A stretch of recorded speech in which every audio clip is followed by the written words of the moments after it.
Hello and welcome to a very special two-part edition of The Infinity Factory. I'm Richard Metzger. I say very special because on today's show, my esteemed guest and co-host and good friend, that wrecker of civilization himself, Mr. Genesis Peorage, has graciously agreed to join me in a 2-hour interrogation of Robert Anton Wilson, author of over 30 books, including the Illuminatus trilogy, Mask of the Illuminati, The Cosmic Triggers, Part 1, 2, and 3, and Quantum Psychology, amongst many, many others. Gentlemen, welcome to the show. Nice to be here. Well, you are a native New Yorker. You're born in Brooklyn, right? Yeah, I was born in Brooklyn a long time ago. I lived in Brooklyn first 24 years, then I lived in Manhattan for 2 years, and then I started moving west, New Jersey, Ohio, Chicago, where I worked for Playboy, and then California for a long time. Mm-hmm. Then I went to Ireland for 6 years. I had enough of the United States for a while. Then I began to... Well, in Ireland you have 9 months of winter and 3 months of filthy weather, and after 6 years of that I moved to Los Angeles and really enjoyed the sunshine for a year until I noticed how much smog came with the sunshine. Yeah. So tonight's lecture, you're here to give the Alfred Korzybski Memorial Lecture at the Harvard Club. You're the guest of the Institute of General Semantics, and the title of your talk is "The Map is Not the Territory, the Future is Not the Past." So what are you going to be talking about? I'm going to be talking about the map and the territory and the future and the past. Well, I'm going to be talking about conspiracy theories, chiefly because I'm writing a book about that and it's on my mind. I find the lectures go best when I talk about what's really on my mind. Mm-hmm. But I'll keep bringing it back to Korzybski's great model for understanding communication and thought, that the map is not the territory. What I say to you is not what really happened. Mm-hmm. And what you hear is not what I say to you. Your map of what I'm saying is not what I think I'm saying, and what I think I'm saying is not the truth of what I experienced. You got to distinguish between these levels. The future is not the past means simply that we can't expect a repetition of anything in the past. Things are always changing. The second law of thermodynamics guarantees that everything is changing on the cosmic level, and the law of information guarantees that everything is changing on the sociological level. So we live on a thin edge of coherence surrounded by chaos. So it also says that you're going to be talking about NLP, Neuro-Linguistic Programming, and I know you do workshops associated with Richard Bandler's theories. Yes. Are you planning to speak about that tonight? This is what it says in the thing that I got sent by the General Semantics Institute. Oh, good. I like that. They're anticipating, I think, an NLP lecture. It's good to know what they expect, so I can put some of that in anyway. Mm-hmm. I was just wondering, just pondering what you were saying, and you were saying that the future is not the past. So there's two instant things that come to mind. One is there seems to be at present with computers, technology, the ability to recall everything that we might generally say was the past, even subjective past, consensus past. All the information that's recorded is available again and becoming more so. So the past in a sense is more huge, and yet if that's not the future, and people somehow proclaim technology as a sign of the future, what is the future and where does technology come into that, this interface between, and if you like, an increasing sense of past and information, and yet the future being something quite different, which each of us individually might strive to discover? Well, we got a lot of past as individuals. We don't know how much future we got. We could well be killed by a falling meteor before we finish this show. And the same is true as a species. We got a long history. The biosphere of the Earth has a 4 billion year history. So there's a lot more past that we know about. We don't know how long the future is going to be, but however long it's going to be, we're going to be living there. We're going to be living in the future, not the past. So I think the future is worth a lot of attention. So would you say that sometimes people are being diverted by the ease of the past, the ease of access to this huge past, when in fact maybe they should, if you like, unplug from that and take time off to consider different futures? Well, yeah, different futures. I don't believe there's one foreordained future. There are many scenarios. What I try to do is encourage the more hopeful scenarios and discourage the gloomier ones. You will find yourself slowly dropping out.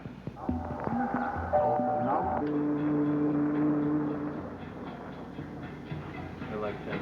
So we were talking about futures and pasts, I believe, and I was saying during the break that I was very excited to hear the word hopeful in conjunction with future, because I've personally met so many people over the last years that have an apocalyptic, it's the end times view, and they see the end times as inevitably bad times, as inevitably suffering and retribution and that old mythos of, you know, getting your comeuppance for having had a good time or whatever it might have been.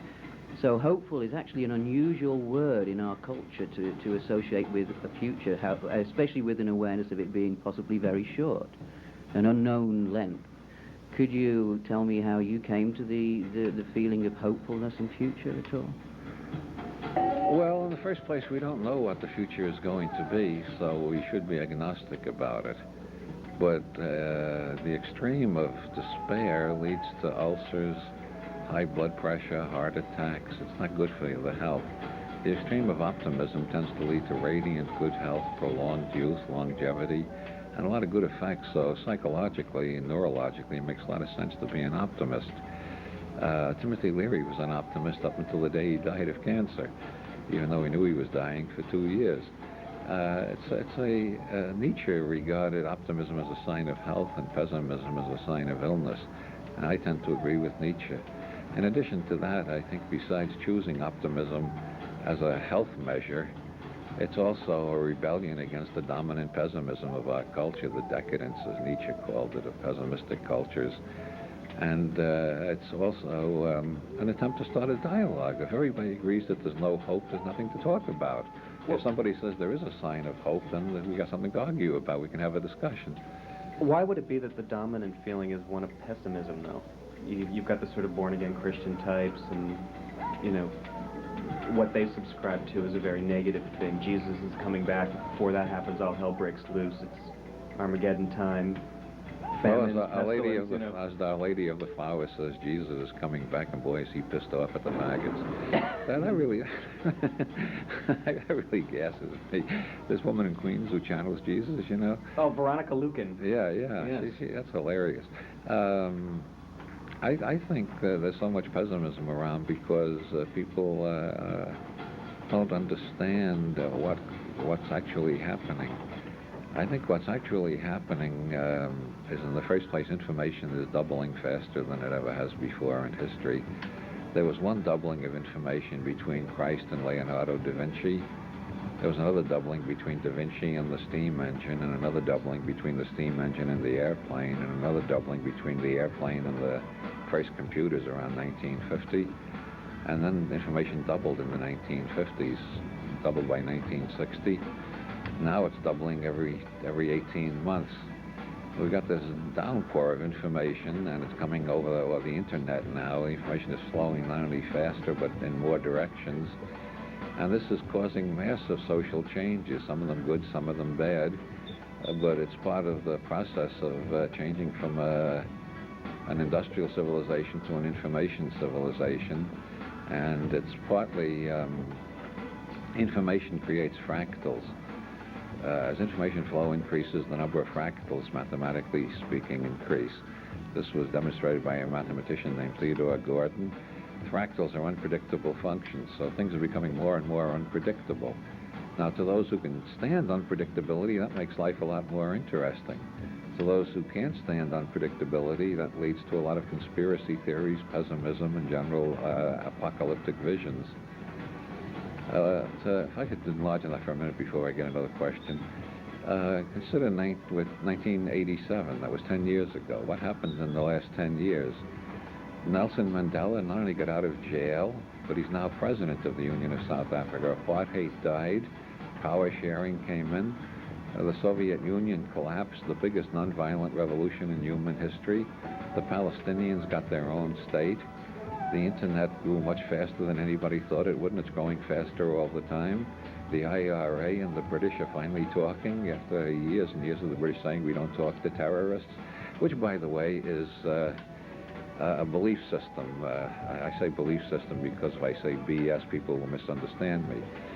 Basically, rich people don't do their own killing. They hire governments to do it.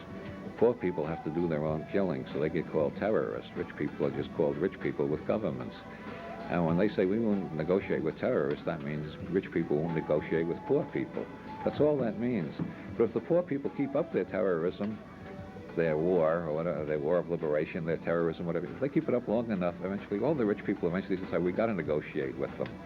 Just like the white South Africans decided they had to negotiate with Mandela. The British have decided they got to negotiate with Jerry Adams. The Israelis decided they had to negotiate with Yasser Arafat. Eventually they do have to negotiate with the poor people. And that'll happen in this country too. They're going to have to negotiate with the poor people eventually. Well, although this will be the last country in the world, probably. Yeah, really, what shape would you foresee those negotiations taking? I mean, the reunion movement has to revive. Reagan practically killed the labor union movement, but now there are so many people unemployed, so many people shaky in their jobs. Their purchasing power has gone way down, while the profits of the corporate owners have skyrocketed. Well, there's going to be a response. I don't want to use the word revolution because I don't know what form it'll take, but there will be a response. Might that take the form actually of becoming, may it just take longer? Because I always feel that the United States is probably the most successful empire so far in terms of being able to spread and occupy and transfer its cultural values worldwide. Might it just be that it'll take longer, but it would be a global poor people's revolt against the new world order of the United States? Yeah, I think it will have to be, because American workers now are not competing with other American workers. They're competing with slave labor in Southeast Asia. As a matter of fact, I think that's the main reason why we still got the anti-pot laws. That helps fill the prisons. Building prisons is our #1 growth industry. And if the Supreme Court has ruled convicts do not have to be paid the minimum wage. So as they stuff the prisons with more and more people, the United States is more and more capable of competing with slave labor in Red China. Well, so they're going to keep filling the prisons. That's true. Well, they make blue jeans are made by prisoners now, and T-shirts and all sorts of consumer items. There are airlines and lots of companies have convicts doing their credit card phone calls. And of course, they You're not giving your credit card number to a convict? That's going on all over the country. 60 Minutes showed several prisons where that's going on. And then you have the people of Haiti, for example, who are basically now slave labor for Disney. Mm-hmm. Yeah. So there are different ways. So that's the way it's competing, is to find new forms of slave labor. I see. That's interesting. Yeah, but that can't last. I mean, it's a stopgap measure. But on the other hand, there also seems to be, this is a very passive culture. We were talking about this earlier. I mean, so many people are satisfied to work for $5 an hour at a Starbucks, have cable TV, have Gap jeans, and prefab furniture from IKEA. Everything seems okay. I mean, do you detect truly a revolutionary undertow, something that's bubbling up? It's on the right wing as well as on the left. There's more and more an attitude of we don't trust the corporations, we don't trust the governments, we don't trust anybody with too much power, we don't trust our neighbors either, for that matter. I mean, it's gone too far. But people know they're getting screwed. There's no doubt about that. They just disagree about who's doing most of the screwing. Yeah, and you see a lot of that on the internet right now. Okay, we're back on the Infinity Factor with Robert Anton Wilson and my co-host today, Genesis Purage. So before the break, we were talking about the internet and also conspiracy theories and how there's a lot of it on the web, and that you've been doing research for your new book, which is an encyclopedia of conspiracy theories. Yeah, it's called Everything is Under Control. And it's in alphabetical order. It has every conspiracy theory I can find. And I thought I knew a lot about conspiracy theories from writing Illuminatus. But once I started researching the web, I found conspiracy theories I'd never heard of before. What are some of the new ones you found? They're endless. Well, one of the things that's fascinated me in the last week is James Jesus Angleton, who was the director of counterintelligence for the CIA. I found at least 3 sources that clearly call him a paranoid. He spent a hell of a lot of time and money trying to prove everybody else in the CIA was a Soviet mole. Well, that was his job in a sense, but he put a lot of enthusiasm into it. And There's a guy named A.J. Weberman has one of the biggest websites you ever saw, the biggest one I've ever found. The JFK, he has the Garbology website too, right? Yeah, and the history of the CIA, yeah. Oh, okay. This guy is practically a worldwide web all by himself. He's convinced Angleton was the brains behind the Kennedy assassination. He's got tons and tons and tons of evidence. Here's this guy who's stark raving paranoid, and he's allegedly the brains behind the Kennedy assassination.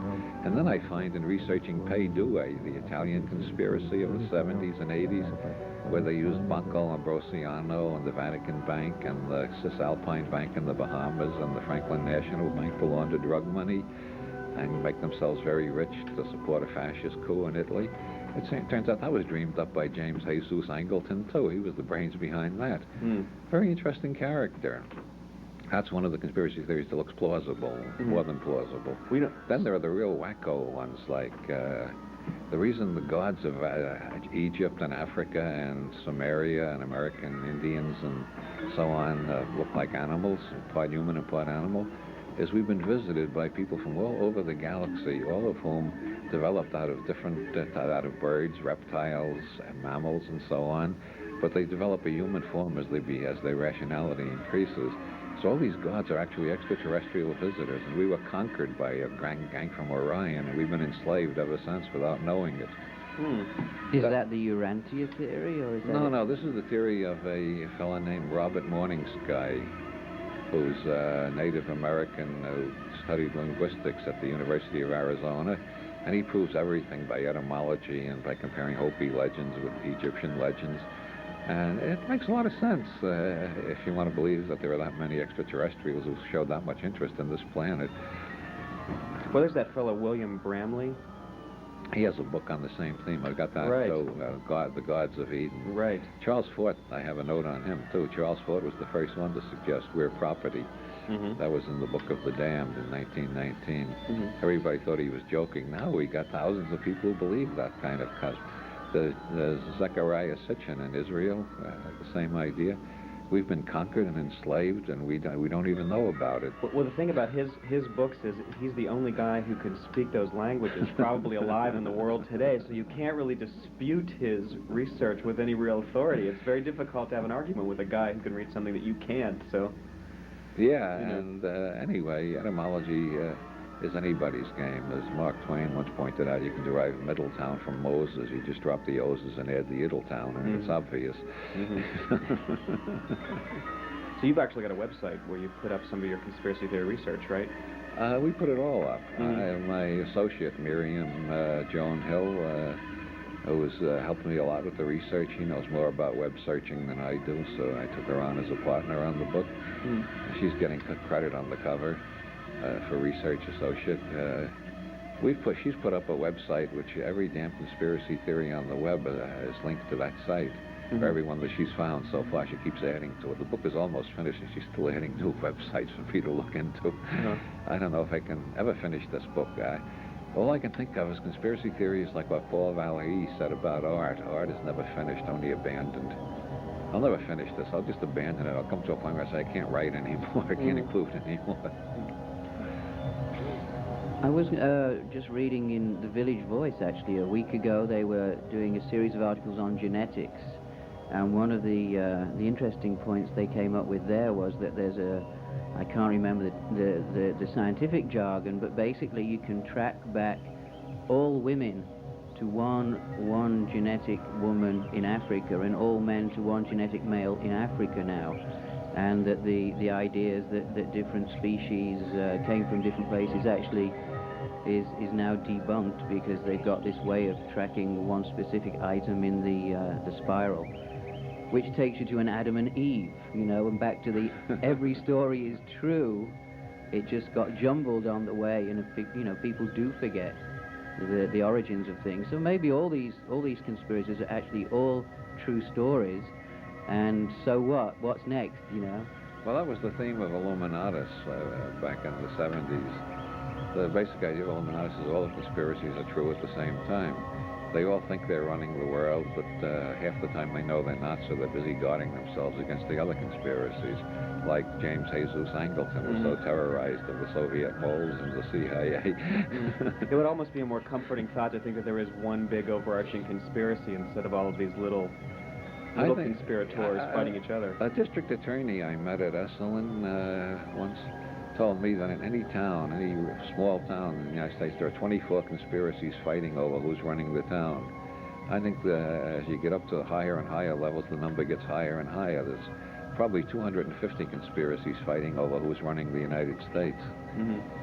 Now, suppose if we accepted that all the conspiracies were true, and at this point maybe the internet, your book, other activities are exposing them once and for all and saying, here they all are, here is everything, does that somehow lay bare the board of society so that we can make real choices individually as to what we want to be and where we want to go? Is this, if you like, a purging that's happening? Cultural purging of some kind? I don't think so. I think the main effect of the book will be that people will look up their favorite conspiracy theories and start following the links and run into conspiracy theories they never heard of before. And they'll either get very angry at me for confusing them, or they'll get a little bit more agnostic about their theories, which is the result I hope for. I think that once you have delved into conspiracy theories for a long time, and I talked with Jonathan Bankin, who wrote the great Crimes, Cover-Ups, and Conspiracies book, he said that after looking at this stuff forever, he was really into it at first, and he thought everything he read was just, it was the aha that he was looking for, and then he realized it was all not necessarily bullshit, but he just couldn't take it that seriously anymore. But that the paranoia that research engendered gave him a new way of looking at things, and he started to realize in a very sort of Noam Chomsky sense that this is the way things are supposed to work. Well, Roberto Calvi, who was the guy who was the banker who was found hanging from a bridge in London in 1982, he was part of the Pay Due conspiracy I mentioned earlier. He was using the Banco Ambrosiano and 200 imaginary banks that only existed as notations on the computers, and banks that had post office boxes with no other existence to launder drug money. Anyway, he used to tell everybody the greatest novel ever written, the greatest book ever written is The Godfather by Mario Puzo. Calvi used to tell people, read that book, that's all you have to read to find out how the world really runs. Now, what's The Godfather about? It's about people killing their relatives and constantly fighting over who's in charge of the neighborhood. Well, that's the way the whole world runs, according to Calvi. And he was very high in the banking system and the financial system and the religious system of Italy. And to a large extent of much more of the world. His ghost banks were in the United States and in the Caribbean as well as in Italy. Now, he was actually murdered in the end, is that right? Yes, I've been researching that since '82, off and on. And the latest news is somebody finally confessed. There's a whole bunch of mafia people in Italy who are confessing to get reduced sentences, and one of them confessed he's the one who strangled Calvi and hung him from the bridge. So that clarifies the matter if you believe that everything mafia people say in confessions is true and not something they're paid to say to cover up for somebody else. Or to get their sentence lightened, yeah. Yeah, well, like I always said when Calvi was found hanging by the rising tide, covered his dead body. That's the punishment threatened to Masons who betray their fellows in the craft, and I've always said that proves he was killed by Masons, or by people who want us to think he was killed by Masons. Now, have you ever actually been approached by Masonic organizations for membership? Have they ever sort of said to you, like, how do you know all the stuff that you know, and we want to confer some sort of degree on you? I've had two people try to recruit me into Masonry, but I feel it would destroy I couldn't take the oaths because I wouldn't keep them. I prefer being an outside observer rather than being an inside participant. I can't be a Mason, not with the work I do. I can't join anything. But I can't join a church for. Well, you could be. You want to keep that question mark under the reader's mind, right? Well, somebody asked Christopher Hyatt if I was a member of the Golden Dawn or the Ordo Templi Orientis, and he said Wilson belongs to all orders and none. I thought that was a nice way of putting it. About 10 years ago, a bunch of people in London got very pissed off with Kenneth Grant, who was one of the outer heads, and they resigned from his organization, and they sent out 1,000 cards to 1,000 writers they admired and made us all outer heads. And I've got one of those cards signed by Aleister Crowley, or a good forger. And so I'm quite willing to say I'm the outer head of an Ordo Templi Orientis, but it doesn't have any members. Right. I refuse to recruit any members. I prefer to be the outer head without any, the only outer head who doesn't have any members. Well, I'm curious as to who else was indoctrinated that day. I think William Burroughs, quite a few. They sent out 1,000, as I said. It was everybody they admired. It was funny because Burroughs actually sort of he gave an interview to the Los Angeles Weekly when the art show, when the Ports of Entry show opened in L.A. last year, and he talked at length about the Golden Dawn and about the OTO and his interest in Crowley, which I had never heard him talk about. You probably have, Genesis. Yeah. I helped turn Burroughs on to Crowley. What was his take on Crowley? Well, I could say that when I first met William in London in 1970-71, when he was living in Duke Street, and it was fascinating because the very first time I spoke with him, he immediately discussed his thoughts on magic in its broadest sense, and showed me notebooks with photographs that he'd taken where he'd sliced out something that he was angry about, in particular the famous restaurant that he didn't like, and he'd sliced out them out of the picture, rejoined it so it was missing as a curse. And most of his conversations on those first visits were about using tape recorders and Polaroid cameras and photographs and modern technology to make things happen in a much more literal way than one might suspect from reading the books. And at that time, I asked him what would he recommend as reading on magic, and he then drew a blank and basically said he hadn't really read very much at that time on it, and he mentioned some book by somebody called Conroy or Conrad, which I bought, which was terrible. So at that point, I don't think he had a particularly traditional interest, so what Bob was just saying would make sense, that it was later on that somebody turned him on to that more traditional aspect. Yeah, well, I sent him a copy of Illuminatus when it came out in '75, and after that I noticed references in his writings to Crowley and the great old ones from Lovecraft and various other things from Illuminatus, so I assume I had an influence on him. That would make sense. Actually, talking of Burroughs, that was actually one of the questions that cropped up while I was on the subway coming from Brooklyn, funnily enough, this morning. And just recently, William Burroughs passed on, died, whichever way one wants to put it, and Ginsberg also, and Timothy Leary, who we both knew. Being a reader of the Village Voice primarily because it's free, I noticed that when Ginsberg died, there was a front cover and 2 or 3 eulogies inside, two or three pages of raves and adoration. When William died, it was a photograph and a half a page of very uninformed text, which basically seemed to say he shot his wife and he was a faggot. And I was pondering on that, and two things crossed my mind. One was, why do you think that Burroughs was dismissed so easily, when I would have thought it was obvious that he had to be a serious contender culturally for the last 25 years at least?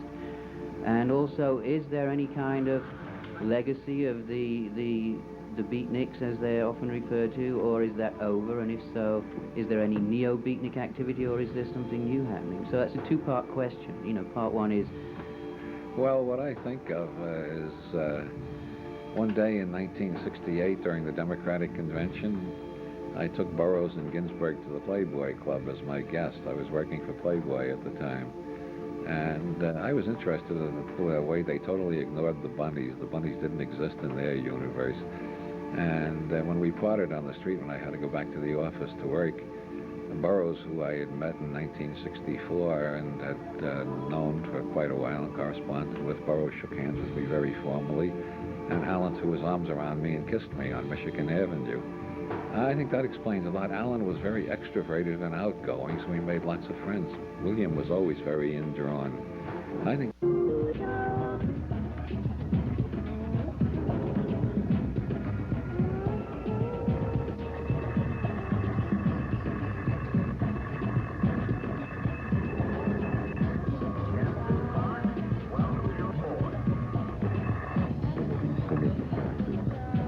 Welcome to the Infinity Factor. I'm Richard Metzger.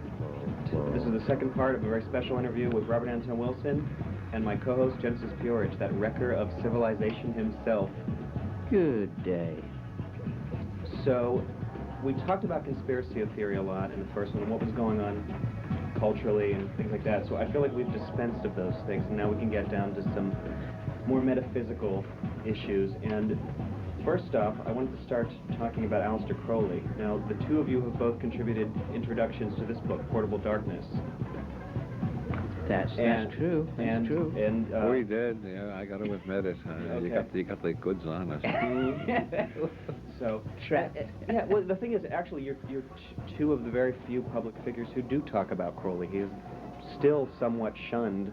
I mean, it's not something that somebody wants to talk about in polite company, and yet the two of you have. So, and you're in the same room. I think it's the obvious topic that we want to get into. I wrote an introduction to another book about Crowley, The Eye in the Triangle by Israel Regardie. Mm-hmm. Yeah, I don't have any hesitation in speaking about Crowley. He was controversial, but everybody worth a damn is controversial. Mm-hmm. He was a heretic. Now, I want to actually bring this up, and probably at the outset, is that what you may not know is that Genesis 6 years ago was basically run out of England in the same sort of campaign of vilification, very similar to what happened to Timothy Leary, very similar to what happened to Crowley in the 20s.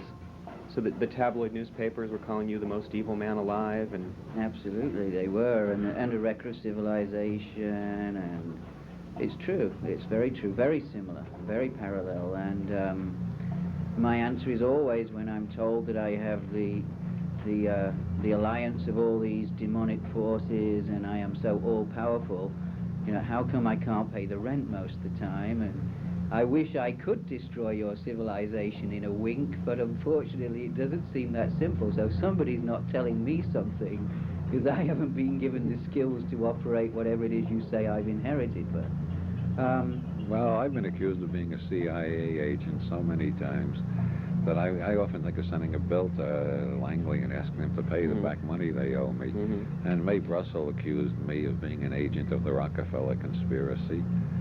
And Conspiracy Digest, I confessed in the next issue, saying David Rockefeller personally comes over and delivers a bar of gold every month, and I got them all stacked in my basement. Woof, woof, woof. And I'm sure she was showing that letter to people for years, saying, see, he confessed. And they would say, what's that woof, woof, woof? And she'd say, well, it's because he's in alliance with the dog beings from Sirius. And what did she say to that? She probably believed it, right? I'm sure she believed my confession. She had no sense of humor whatsoever.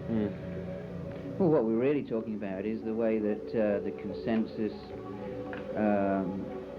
rich order that rule different societies, particularly in the West, different techniques they use to discredit those who they consider, rightly or wrongly, enemies or threats to their status quo. I mean, that's basically, it's a technique. You either disgrace it, you turn it into the Reds under the bed syndrome, or you ridicule it. The best way, of course, is to ignore it. Notoriety in and of itself gives you an audience. Yeah, the New York Times did a very objective obituary on Tim Leary, and then a few days later they did an editorial saying nobody would remember anything about Leary except turn on, tune in, drop out, and nobody even remembers whether that was that way in that order, or was it tune in, turn on, drop out. And that may be true around the New York Times editorial office, but I travel all over the Western world, from Berlin to Maui on my lecture tours. I'm getting around. Every place I go, people are using Leary's 8-circuit model of the nervous system. They're talking about his ideas about computer technology and its liberatory possibilities, his ideas about space migration, all the things the New York Times never printed. The fact that the New York Times doesn't know about it or won't print it doesn't mean it doesn't exist. There's a vast Leary culture all over the Western world. Just like a Crowley culture. Well, the Crowley culture, due to the internet, has gotten bigger and bigger all the time. I mean, in the late 60s, there was a very, very small Crowley culture in books that you had to spend a couple $100s to get your hands on. Now, thanks to New Falcon and Samuel Weiser, they're virtually all out. The things that aren't out have been put up on the web. Every day every time I look, I find more stuff under Crowley on the web. There's now a Crowley poetry site that just came up recently. The whole Book of the Law is online. Now, would you say that the Book of the Law is prophetic? Would you say it was poetry? And is the scenario within that, is it coded language, or is it literal? And what's happening? Could we look at that as being a map? I'm sorry, not a territory, not a map. I have two attitudes as the Book of the Law. One is I'm very open to see how it works out, the verse that everybody seems to have been quoting in the 80s, I am the warrior lord of the 40s, the 80s cower before me and are abased. Well, certainly, and also I will give you a war engine. That certainly sounds like a prediction of the atomic bomb and the whole horror of the 1940s, the biggest war in human history. And the 80s did cower and were abased. Ronald Reagan scared the hell out of the whole world with his threats of nuclear war and his constant saber rattling. And Ronald Wilson Reagan, six letters, and his first name, his middle name, and his last name, 666. Can that be a coincidence? When I'm in a certain mood, I think that he was the incarnation of the one who the world cowered and was abased, and everybody's pretty much given up the idea of nuclear war, the whole damn thing. Now they're using other techniques. And now he's wearing diapers.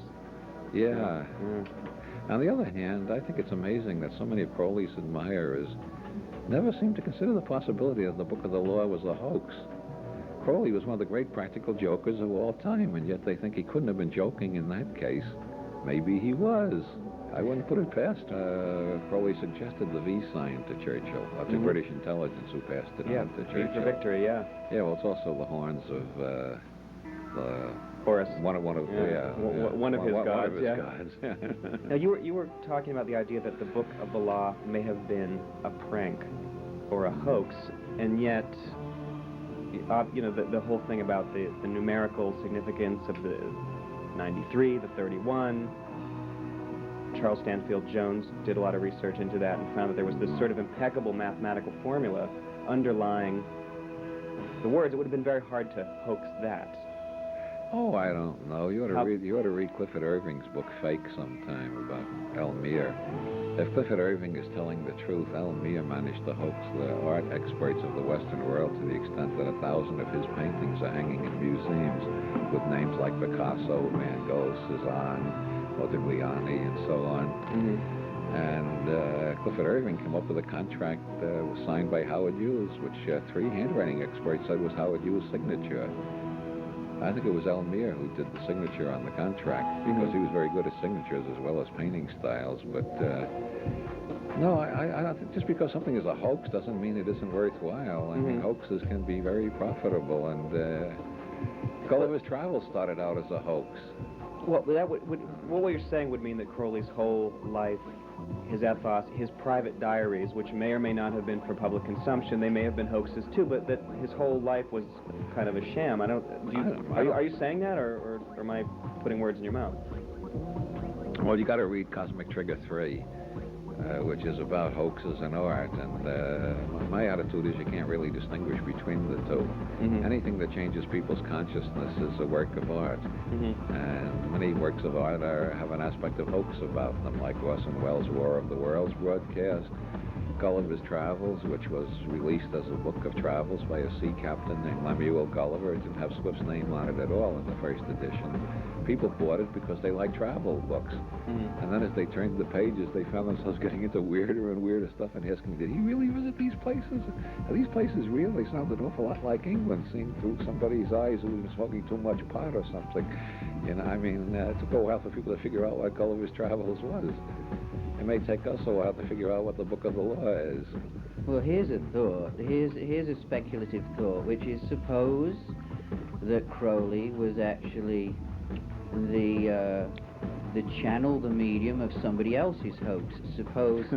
Suppose that there really are various entities which we might call divine god forms, or we might call aliens, whatever we might call them, who play hoaxes via people who are mediumistic or who are suitable down here, that we're not even aware. You were talking earlier about the animals and so on, and that over the 4 million years or whatever, we have no memory of our roots, our origins. It may be buried in the DNA. Perhaps he contacted something in the DNA, or perhaps something worked through him, so there might be a game of the gods, as the saying goes, happening, of which he was a player. I like that idea. Crowley himself says in Magic, he says very clearly, don't trust any of the beings entities you contact, not even God himself. They might all deceive you. Which, by the way, became the moral of the one Star Trek movie that Shatner wrote. The one where they encounter God, and God turns out to be a con man. Well, you know that Pat Robertson, in his autobiography, said that he heard voices, right, that told him to buy, you know, when he walked in and bought the station in Virginia that became part of his TV empire, right, in the late 50s, so that God told him to buy this station.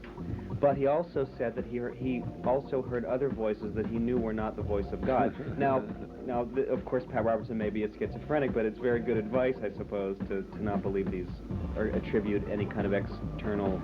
Well, the Book of the Law itself says success will be your proof. If the world does move in a Crowleyan direction, that's the proof the Book of the Law contained prophecy, however it got there. So you would take an agnostic view, then, of the divinity of the Book of the Law? I take an agnostic view of everything. But the world, if you stop to think about it, the things Crowley was most interested in, the revival of paganism, that's a tremendous movement in the Western world now, America, England, and lots of other countries. The tarot cards, they're more popular than they were before Crowley. The I Ching. Yeah, I think Crowley, like Timothy Leary, had one way or another arrived at the state where he didn't have a single ego anymore. He became whoever he felt appropriate to become at a given time, which I think is, I call it eye-opening. It's not quite the non-ego experience of Zen, but it's a good alternative if you don't have one ego. Well, Crowley himself said a single ego is a very narrow view from which to look at the world. He had many egos, depending on... he had exercises to train himself. Wear a certain ring and he was a pacifist. Put on a different ring and he was a warmonger. That was one of his early exercises around the turn of the century. And I think those exercises are very well worth practicing. John, let me ask you this. Who is your... I do exactly the same things. I choose the accessories are very important because... Are you a pacifist or a warmonger today with that ring on? I'm friendly.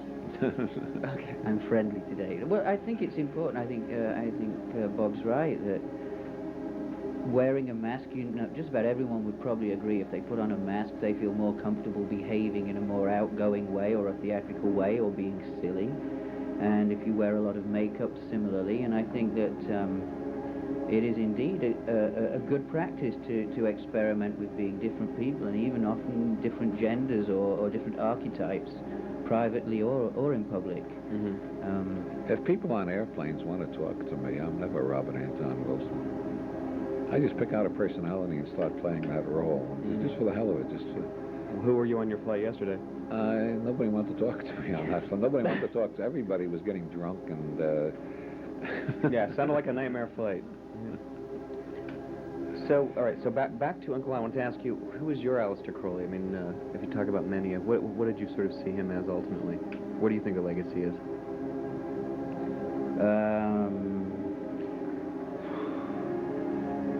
Well, I used to think that certainly that one of the legacies was something that Bob talked about, which was he was probably one of the very first intellectually brilliant Westerners to synthesize and retrieve all kinds of knowledge, bring things back from the East, from the Orient, rediscover the roots of the Western occult, and to some extent popularize them and make them available, and that has continued to an incredible degree. That in itself, anthropologically, is fascinating.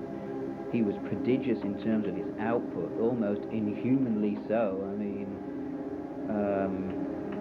an amazing mathematician and an incredible vivid character. All those things, the celebrity, the notoriety, the use of the media, the pro-sexuality, the experiment, all those things are currents which still go on throughout our society and culture as we speak, and have been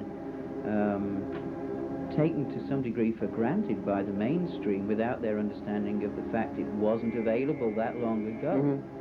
So the concepts in and of themselves are fascinating And by no means have they played out the story. The story continues, and we're all watching and curious, which is the way to be, I imagine. What of the Crowley who's the avatar of the Antichrist? I mean, which he considered himself. Well, he had the initials for it. Right, right. But he didn't consider himself to be the Antichrist, but rather the avatar, sort of the John the Baptist of that force. Well, the Crowley that interests me most of all the different Crowleys is the creator of Scientific Illuminism, which was the banner on his magazine, Equinox, a journal of scientific illuminism. Mm-hmm. He wrote a little jingle once: "We place no reliance on virgin or pigeon. Our method is science. Our aim is religion." His combination of occult and mystical techniques from all over the world, combined with scientific method in evaluating the results, was something completely new in history, as far as I know. Well, you can find foreshadowings of it in John Dee and a few others, Giordano Bruno, but Crowley did it in a unique way. Science was more advanced in his time than it was in the Elizabethan age. And Crowley had a very clear understanding of how you can do these exercises from yoga or from magic or from whatever field, and scientifically analyze the results to see what the hell was the best model to describe what was going on. He was also a founder of model agnosticism, which is the basic attitude in modern physics. Whatever model you use, don't fall in love with it. You're going to need another model for some other things you're going to have to explain. Yeah, but he did have certain beliefs about himself and sort of a role that he was put here to play. And he was not, I don't think, very agnostic about that. I mean, at his death, he was perplexed. No. I think that nothing happened. John Simmons claims that was his last words: "I am perplexed." Others claim he had different last words. Schuster claims nobody was with him when he died. The guy downstairs just heard him fall over, and he said nobody heard any last words. So we don't know whether he was perplexed or not. I think he was perplexed a lot of times. All intelligent people are perplexed a lot of the time. Mm-hmm. Well, if you look at the diaries, especially like the diaries from Tunis, the 1923 diaries, he's sort of wondering, like, am I this divine person? Am I this divinity? Am I this person who is put here to play some sort of cosmic role? And you could argue that point about John Dee as well, that he was there for something. I mean, there was an article that was in Gnosis magazine. Did you read that? It was written by Donald Tyson. He's written some books on Philemon and things like that, and Hermetic science. And the idea is that when Crowley and Victor Neuburg worked the Aethers of John Dee in the desert in 1909, that they were there to open some sort of apocalyptic gateway, that this was what they were there to do, and that they were successful in doing it, if completely or just kicking the door open a little bit. Well, Jack Parsons went out in the Mojave Desert and did the Enochian calls, and right after that, the first UFO reports started coming in, and then they came in from all over the world. Mm-hmm. Well, it's a bit of a magical chicken and egg situation, isn't it? You don't know whether the magician or the sorcerer in any kind of form, whether it be a person doing quantum physics or Crowley, you don't know whether they're executing their will and intent, or whether there is some other program. You know, the Burroughs-Geisen thing of in a pre-recorded universe, who made the first recording? It could be true within all of us. So is there a preordained program, and the entire species is actually moving to some specific final or next phase, an upstepping? Well, this intuition is in all religions as well. One can see this intuition in just about every religion and every mystical insight, even if it be somebody on Haight-Ashbury in 1965, that the sense of there being a program that is inexorable, and it could, you could argue that the one thing you might say is it's about some form of union or unity. But what that might be, who knows, and whether the individual, whether it's worth concerning yourself with the ins and outs of it is an open question. But I would speculate that Crowley was probably in touch with something we have no words for, which is other than our normal idea of our biological integrity, our individual status as a physical machine and a mental machine. And I think many many of us have felt that and experienced that, and that's where those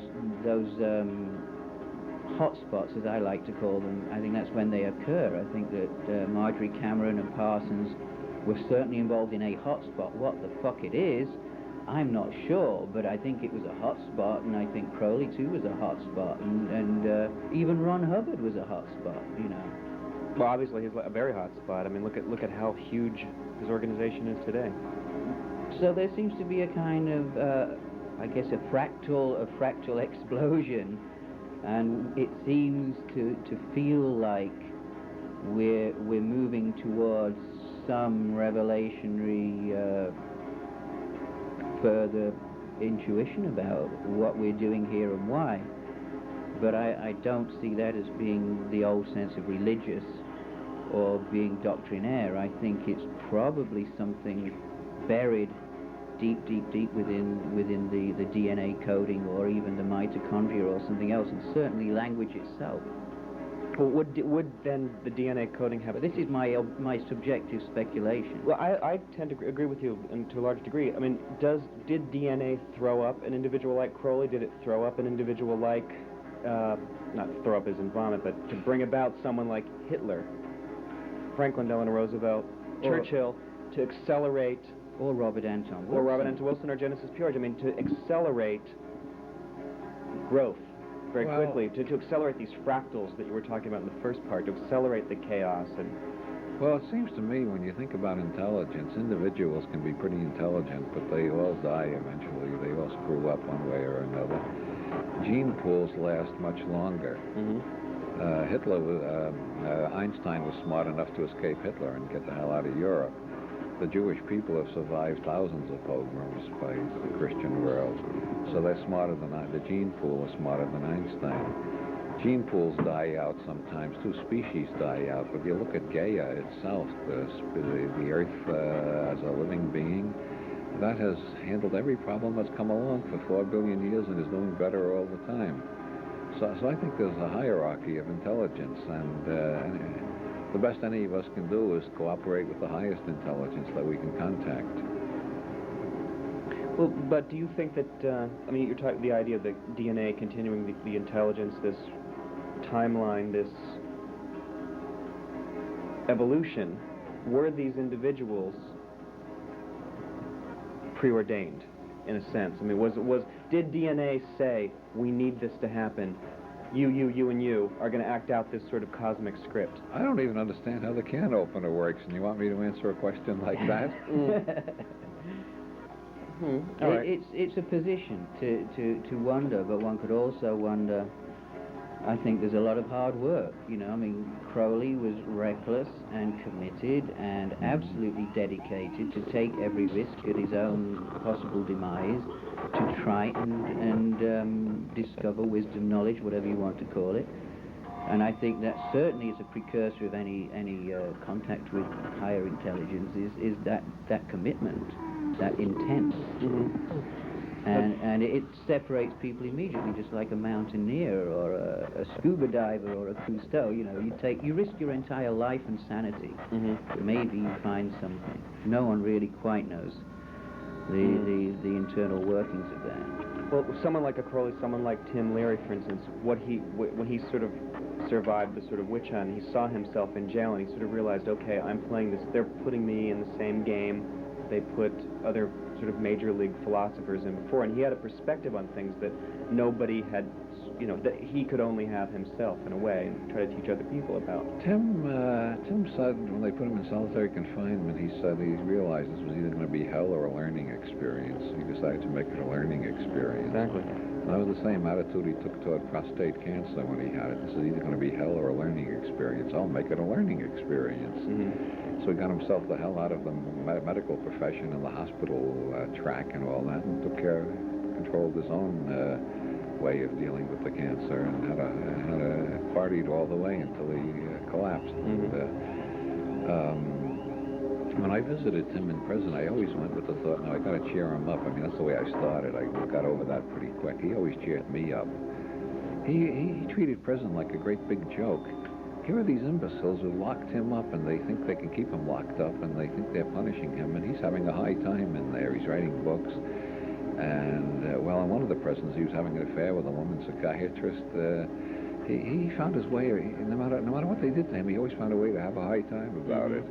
And at Vacaville, he was unofficially consultant to the prison psychologist on the problems going on in the prison. He was doing his own work.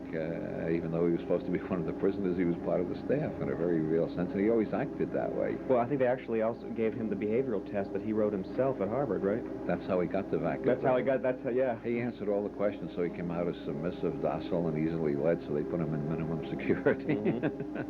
Good job. Which brings us neatly back to Harvard. Maybe after the break we should look at language and control and neuro-linguistic programming, maybe even. Okay. Does that sound like a good idea? Does I indeed. think so. Okay. Stay tuned.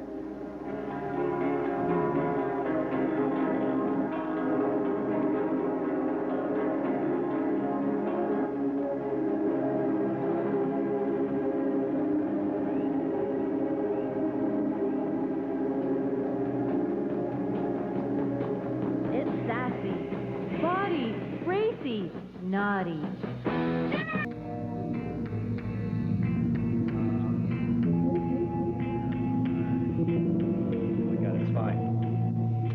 Okay, welcome to the Infinity Factory. I'm Richard Metzger, and I'm very pleased to say that our guest is my good friend, Genesis Peerage, and we will be discussing the new book, Records of Civilization by Simon Ford. It's an authoritative and extremely well-researched, well-written book on throbbing gristle and Kuhn transmission. Jen, welcome back to the show. Yet again. We must be starting to wonder if we're having a secret deal going on under the counter here or something. Well, we live here. Oh, that's right. We live here. That's right. I'm round the corner. Well, they only see us when we're here. That's true. We don't exist the rest of the time, right? Yeah. I think that's a better fantasy. Yeah, I like that one. So, and I like this book. You do? I am very, very thrilled by this book. Plug.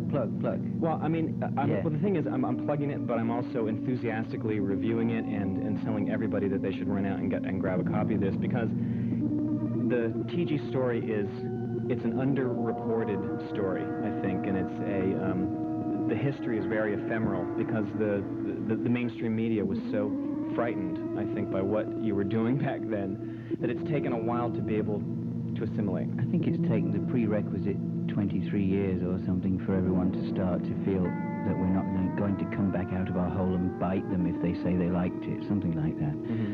Even in the book, Simon talks about and rather beautifully exposes the hypocrisy of some of the rock journalists of the time who one minute were saying, I went to see Throbbing Gristle live and it was frightening, it was banal, it was powerful, it was out of control, all wonderful things to say, of course, as some kind of an indictment. And then as soon as we split up and released Discipline, the same ones, almost exactly head by head, who'd hated TG and been very pompous and written all this sort of conceptual art bullshit about why they didn't like it. They'd obviously been to art college and were trying to do a structural analysis of something that was visceral, and that's where they probably went wrong. Then all of a sudden it was okay. It was wonderful, they'd misunderstood, but really they knew all along it was fantastic and meaningful and significant and blah, blah, blah, blah, blah. And I remember at the time putting the press cuttings up next to each other in my kitchen. And at that time I used to have to urinate in the kitchen sink. So I would look at, in particular, Chris Bond's remarks contradicting themselves almost word perfectly, and I would urinate in the kitchen sink while I was boiling the kettle. And I think that was about appropriate for the misapprehension of what was really going on. Right. Well, the thing is, when the mission was terminated, it was safer. But then it was historical in a sense because there was a distance and they could remove it, and then it became a thing, a set piece that could be examined, as opposed to something that was, as you were saying, frightening to them. Well, we had no interest in playing music or being successful in terms of a music career, and I don't think anyone believed it until at the very peak of having the option of being successful, we stopped. And I think they just lost their breath. I think it just completely astounded them that we really meant everything we'd said all along. Right. We really didn't care. We really weren't going to do this forever. We didn't need to be in a band. We didn't want to make people like us. And up till then, I think they thought it was a triple bluff or something. Then when they saw us walk away and just throw the whole thing down as like a, you know, at the end of a game of poker, here's the hand. I think now they're looking at the hand, they've stopped gasping and taking in their breath, and they're going, wow, they had a straight flush. Right. That kind of thing. Exactly. And when you say you weren't interested in playing music, I mean, I'm trying to compile this Throbbing Gristle sort of best of now for Mute, and so I've been listening to hours and hours and hours of TG, and it's undeniably very musical. I mean, it's visceral in some parts. I mean, you know, Subhuman, you know, the screaming in songs like Subhuman aside, the sort of ambient instrumentals, I mean, it's the TG sound, such as it is unlike anything I've ever heard. And now listening to it, you know, 20-some years past, or 18 years, I guess, past the band's end, there is literally nothing like it. I mean, you can't compare it to anything, even to other industrial music from the time. It's like you listen to Cabaret Voltaire and it sounds like a mutant disco band.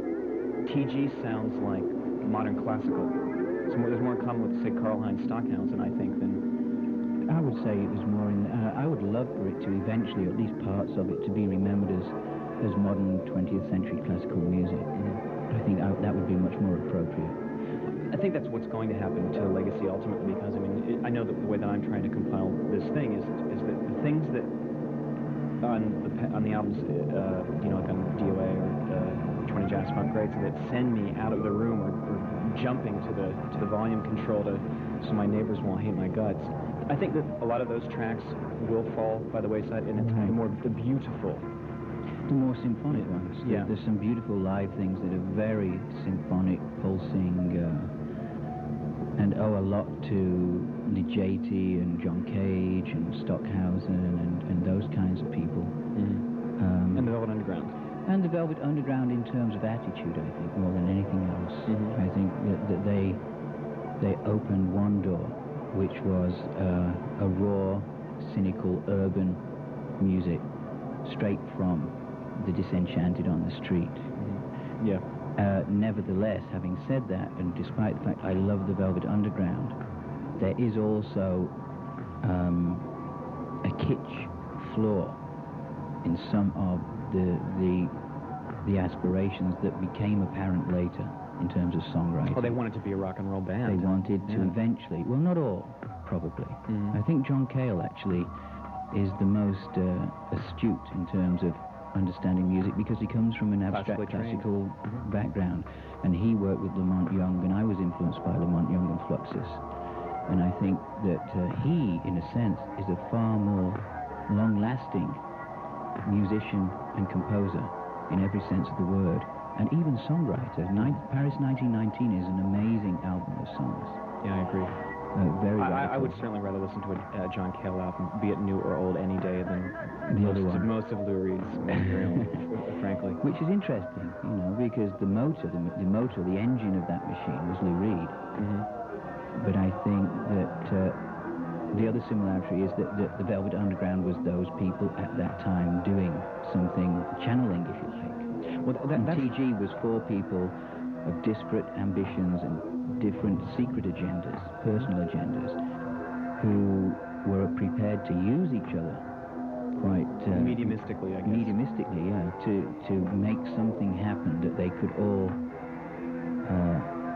agree on as a vision. You know, that there was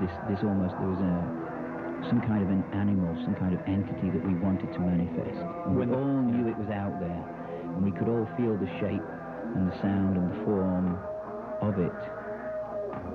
We all had a different way to get to it, and we couldn't do it without each other. But split apart, then we get a whole different appreciation of where people go afterwards. It's true. I mean, all of the post-TG work from the various members is radically different from what you all did together. I mean, as is appropriate, of course, but it is shocking. There's I think it's actually very revealing in a way. It's still the four keys to the door. Okay.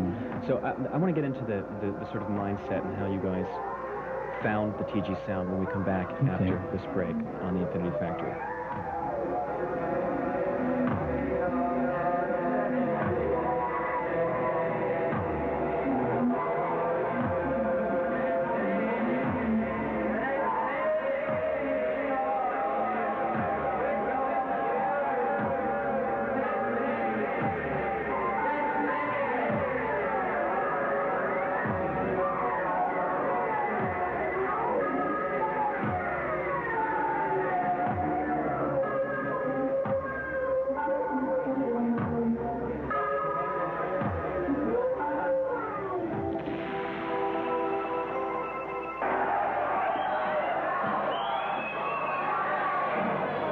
With Robin Gristle, and as it's Mother's Day, we'd like to dedicate this to all the absent mothers of the young boys here tonight. I'm sure if they were here watching you tonight, they'd wonder whether... Okay, we are back on the Infinity Factory. We're with our guest, Genesis Peerage. So we're watching on the video monitor a bit of the live TG experience. Yes. And it's a bit like this today. yeah, a bit chaotic. Sticking wires in holes and hoping noises come out. But anyway. Well, I mean, the thing is, you all did very few live performances, and they were sort of events or psychic rallies. About 31, 32 in all in 6 years. 6 years, yeah. So, well, you know, I mean, I didn't see the band live, but I've seen so many videotapes of TG. There is an atmosphere, a psychic atmosphere that's still apparent 20 years on in these tapes. The audience was so wrapped and so into it, or violent. Well, let me explain one of the ways that worked, which was that it's, I don't think it's even really explained in the book, which is probably one of the weaknesses, but we did actually build, at the very beginning, we spent the first year before we played live ever, building equipment, and part of what we built was the PA system. And Chris Carter would do research on what was the most perfect sound in different areas, and what we wanted bass, middle, and high frequency completely separated. Well, so I read once that TG was one of the first bands ever to use stereo. We used quad too. Right, okay. Yeah, Pink Floyd and TG probably. So we built reflex bins ourselves out of great big thick wood, so big that I could climb inside and over the back and next to the speaker. They were that big, I could climb inside them.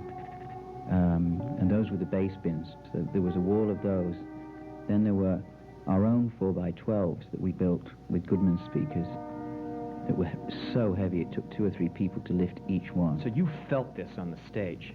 Well, let me finish. And on the top, when they were first ever invented, we got piezo horns, and we put a row of them across the entire top. So it was like a great big concrete wall of speakers, not like a heavy metal one though, because it was actually also as clear as a home stereo.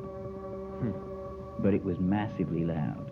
On stage, as my monitoring on stage, I had another reflex bin that I could climb in, and wedge monitors that we built with 2 12-inch speakers in, and a 300-watt bass amp that was customized. And when I touched the string on the bass guitar, my trousers would move on stage. Whoa. That's loud. It's so loud you don't really hear it. You feel it. And the stage often would vibrate. The wood would vibrate when I touched the bass. Well, you had said something to me once about how you had created an alchemical musical laboratory, both on stage and off, with Robin Gristle. Now, obviously there's a very magical intent to the sound, and what was that? What were you working out for your own interest? And private agenda. Exactly. Well, a long time ago, somebody gave me a Victorian book, Zanoni, by Sir Bulwer Lytton, and in that there's a story of a violinist, and from that story, which is an alchemical story, I quickly picked up the idea that there are, if you like, certain combinations of sounds and frequencies that are not like Western music. They're not written down. You can't write them. If you like, you take a violin and you play it detuned at random forever, and perhaps one day you might accidentally, when you're not thinking anymore, strike a combination or bow a combination of sounds that open the door to another dimension. I took this very literally because I tend to believe that everybody is writing the truth all of the time, and the earlier the story, the closer to the original event it is. That's logical. Mm-hmm. This story, it turned out, when I did more research, goes back thousands and thousands and thousands of years to Tibet, to everywhere. Frequencies and rhythms were used to open up the brain to psychoactive experiences, to other dimensions, to even travel out of the body across the universe to other places and commune with other beings. So that was my personal agenda, to see if this could be done in a contemporary context and taken literally, and therefore the music could be as abstract or as banal as we chose, because we didn't know what the combination was. And my part in that as the lead vocalist and kind of the actual active mover on stage was to try and draw down the possibility of this happening. Not just for me, but perhaps for somebody else there that I didn't know. Now, what? I mean, the video records. You see the crowd everywhere. I mean, live at Undel School. You've got the young boys in the audience. I want to ask you to tell that story, and then but it goes to one of the last concerts in San Francisco. That's of course captured on videotape, and you see the famous bit during Discipline where the skinhead sort of comes forward from the audience and you kiss him on the mouth, throw him back in, and he's having a religious experience. He's in rapture. He's absolutely in a religious rapture. It is a startling piece of tape when you see that. It is. I'm so happy they caught that. It's amazing. And I think that's why there was so much confusion when we played. I mean, most of the documentation was live, that journalists would review live things, and that would be when they were the most petrified, if you like. I've had people come up at the London Filmmakers Co-op, I don't know what we hit, but 2 or 3 people came up saying they had spontaneous orgasms, all girls, watching.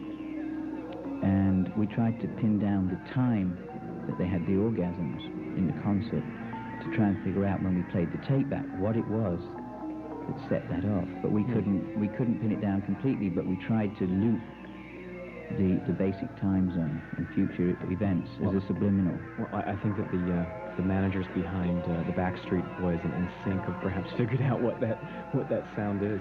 I don't think they figured out what the sound is. I think theirs is a more straightforward approach to that, which is just hysteria. Hysteria works too. Yeah, well, the loud, the throbbing bristles, the gristalizers, the sound, the lights, all of this. Absolutely, the spectacle itself engenders religious awe, and of course a cathedral is built for the same reason, in the same way.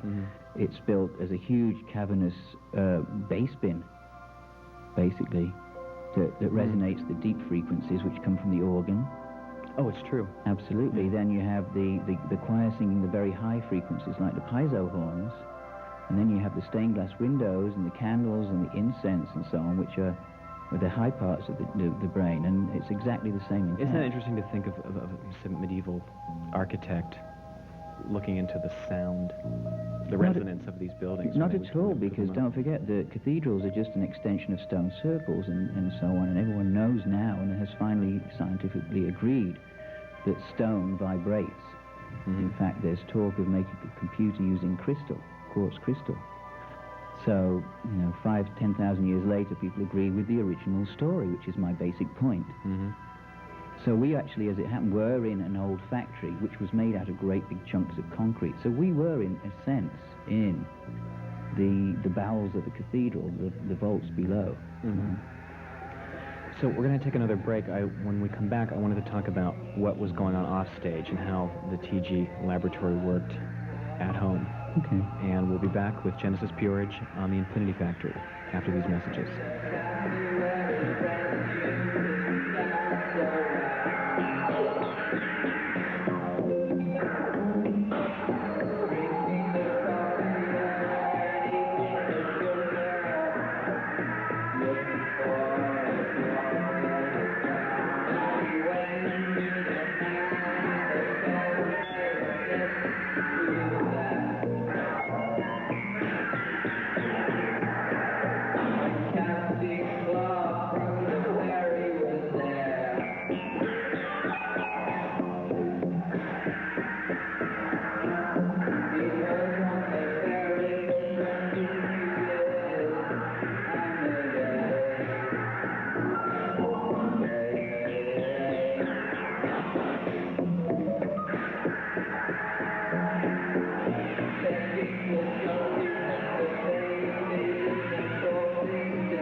But the whole air was like a complex holographic spider's web.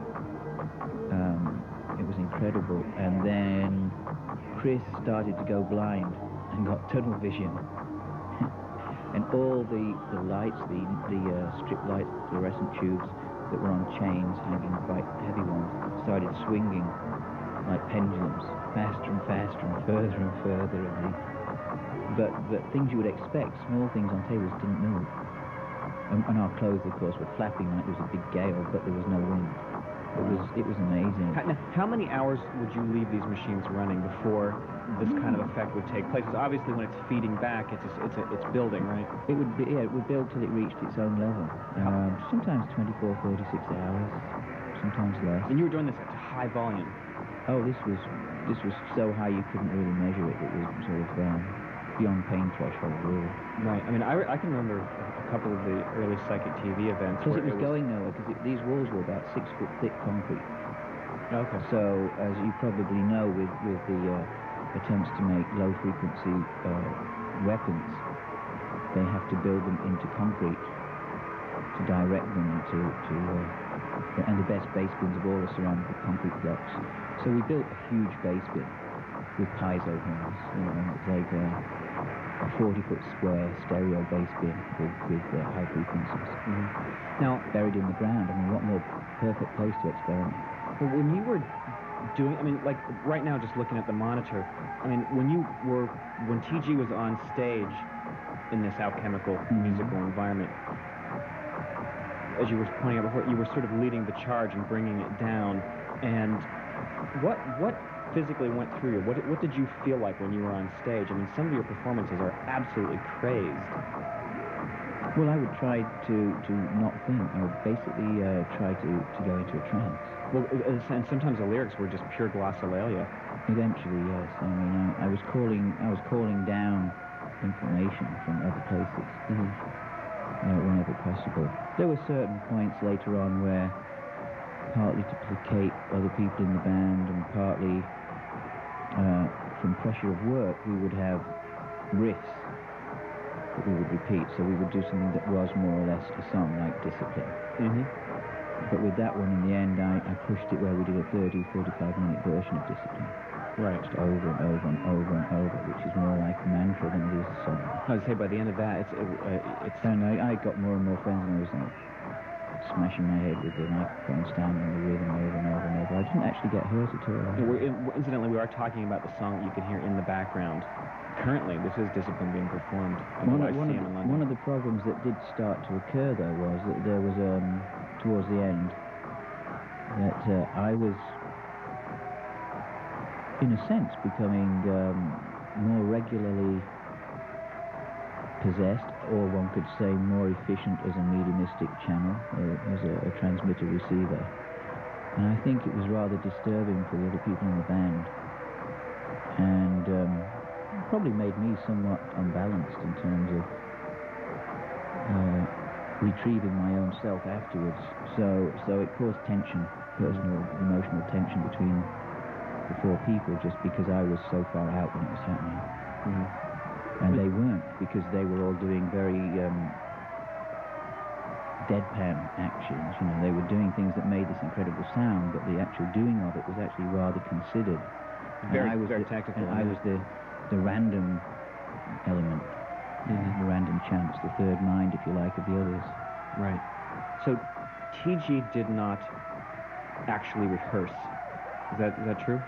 No, we didn't rehearse, because the first year, when we were still also Coom Transmissions, which is the first part of the book, we would, every Friday, Saturday and Sunday, we'd meet at my house in Beck Road in Hackney, and we'd go over to the Death Factory, and we would just build equipment, experiment with equipment, find out what noises it made, what it shouldn't do, what it should do, and just record everything on cassette tape. And that was how we built the intuitive reactions between us. But we did that purely for a whole year on our own, privately, without anybody else knowing. So Coom Transmissions, the performance art troupe, it was primarily you and Cozy, Manny Tootie. At what point did the performance art actions become TG? October the 26th, October 1976. Mm-hmm. At the prostitution show at the ICA. Right, so this is actually several months before, say, the Sex Pistols were known.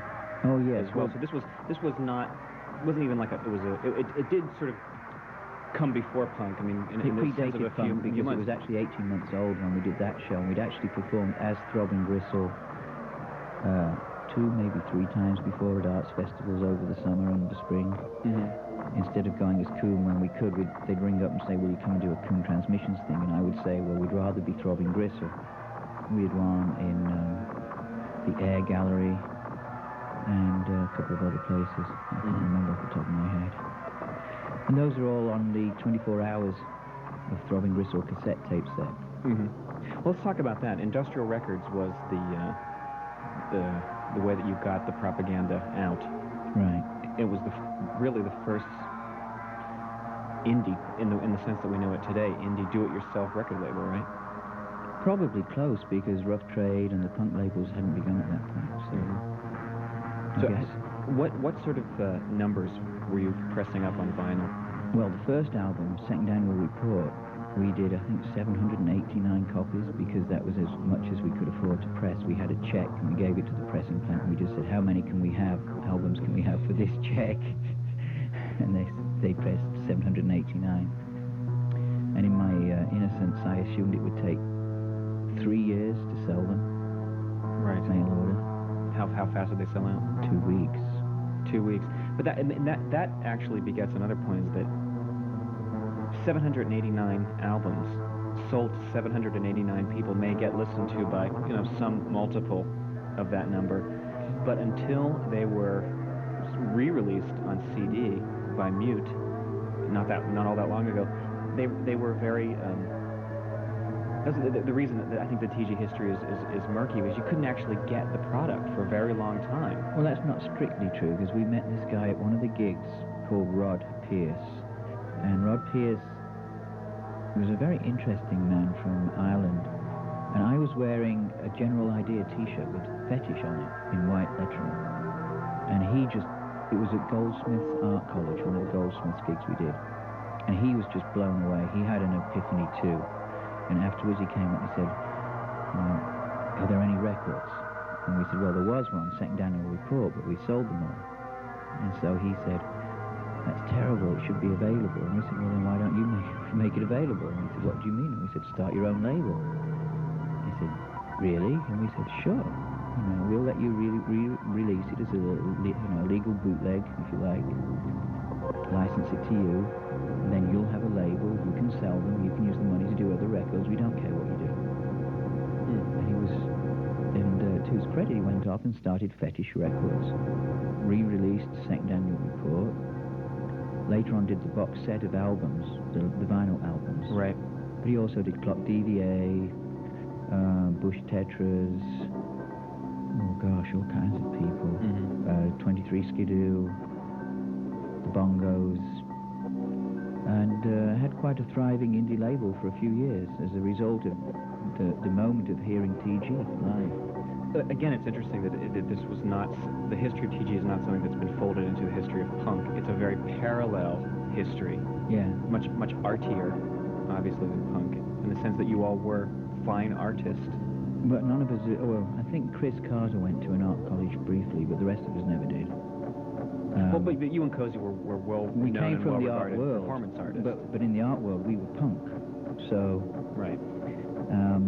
I would think that some of the actions that are described in the book, it would be difficult, I think, to get more far out or more avant-garde than some of the things that you and Cozy were doing. We were having fun. Young people must have their fun. Good, clean fun. Yes. Well, not that clean, but I really would recommend it, not because it's a book about us, but I would recommend people read this book because in terms of the chronology of the history of alternative popular culture, it really does set the record straight in terms of what you've been saying, that we were on the TV discussing prostitution and art and the outrage we'd caused at the ICA weeks before the Sex Pistols went on. We were the ones who picked the members of Chelsea. We were the ones who encouraged all these other people to do things. And while that doesn't mean anything special about us, I think it's good for people to remember that there is a lineage and it comes from somewhere unexpected. It didn't just suddenly begin with the shop sex. Well, Simon Ford the book's excellent because he does present the lay of the land. And when we come back from the break, I wanted to discuss the prostitution show at the ICA when Throbbing Gristle debuted the Musique Concrète. Freaky sound. We'll be right back with Genesis Peerage after these messages.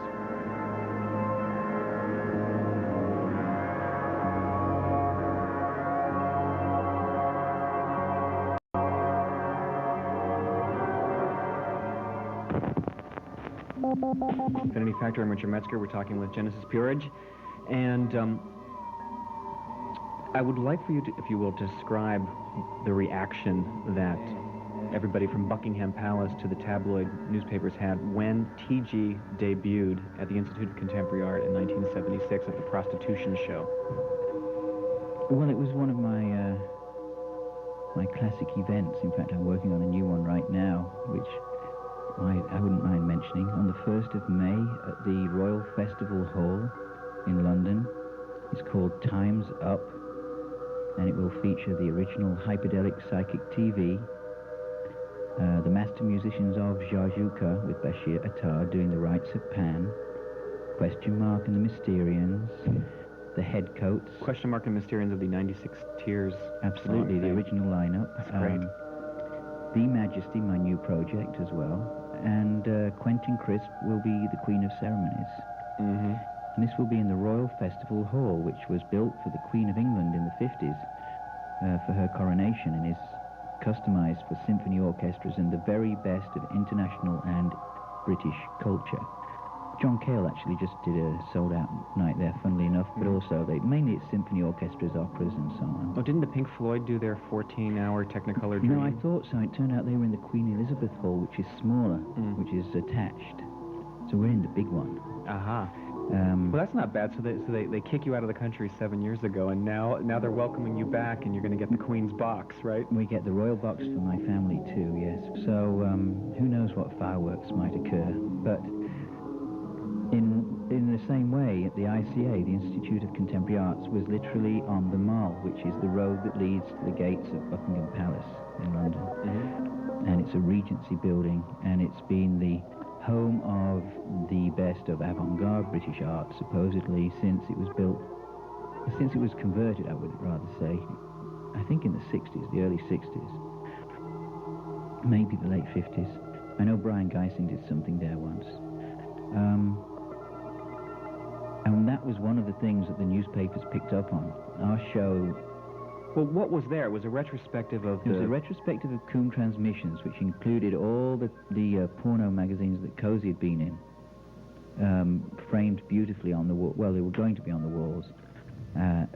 So they were in grids, and they were basically an ironic joke on conceptual art, which at that time was very popular, was photographs with text. Mm-hmm. So we thought, okay, photos and text is very trendy with silver frames. We'll do that. But these were being cut straight out of a porn mag. Just cut straight out of magazines. Mm-hmm. But they all had her in the photos. It's a brilliant idea. And then she signed them all. And we assumed that as she signed them, and they were grids of photos with text, that therefore they must be art because everybody else's was. Well, just to interrupt you quickly, I had a porn magazine, I think it was White House magazine, and it had a contest, and it was supposed you had to guess, name this famous art duo, avant-garde art duo, and it was you and Cozy in a porn magazine. You had glasses and a hat on. And I was wearing a Woolworths t-shirt. Yes. Yes, I remember that. So, but at the actual opening, it was the same thing. In a way, all we did was we'd think, what normally happens, how can we change it? That was always our basic strategy. What do they expect? Let's do the opposite. It's a really good strategy. I recommend it to everybody. So it was, well, normally at the opening for a retrospective, there's wine and art critics and people from art magazines. Boring. Well, how about if we have no wine, we don't bother to invite art critics, we don't invite art magazines. Invite your friends and have a party? Let's have a party. And let's invite newspapers and magazines that aren't interested in art. So I went and bought all the daily papers, and I wrote down the addresses of all the news editors, and I mailed them invites. And Well, as not so much to invite them, but to serve as the. They could then take your current to the mass audience, who of course were outraged No, by I just this. thought it was a good idea. I didn't really fully realize how seriously they'd take it. I bumped into some friends who were all 6'2" and above drag queens who did security. So I thought, great, you can be the security. So we had transvestite security guards. I had a friend who was a blue pornographic comedian in the north of England. I said, why don't you come and tell dirty jokes? He went, great, no problem. Let's have a stripper. Let's make it like an English working men's club. Well, Let's make it not for the elite. Let's make it for the working class. So we had big barrels of beer and a striptease dancer and a dirty comedian. And you're leaving off one great detail, is that you had made some fluxus sort of sculpture using Cosey's used Tampax. Oh, but that was a minor detail to us. That was the one they all picked up on, but that was actually a throwaway because there was an empty wall. Right. So you know what? We're out of time. We're out of time, But you can read the about book. all of this in Go. Simon Ford's definitive and very well written Records of Civilization, published by Black Dog Books. Which all 4 members did collaborate with, and so it's the official definitive story and well worth reading. And it reads like it's a good read. Well, I've actually read this book 3 times all the way through in the manuscript, and Simon did a great job. Okay, they're going to cut us off. Disinformation is selling it. Go there right now. Disinfo.com. We'll sell it to you. Oh, yeah. Good night.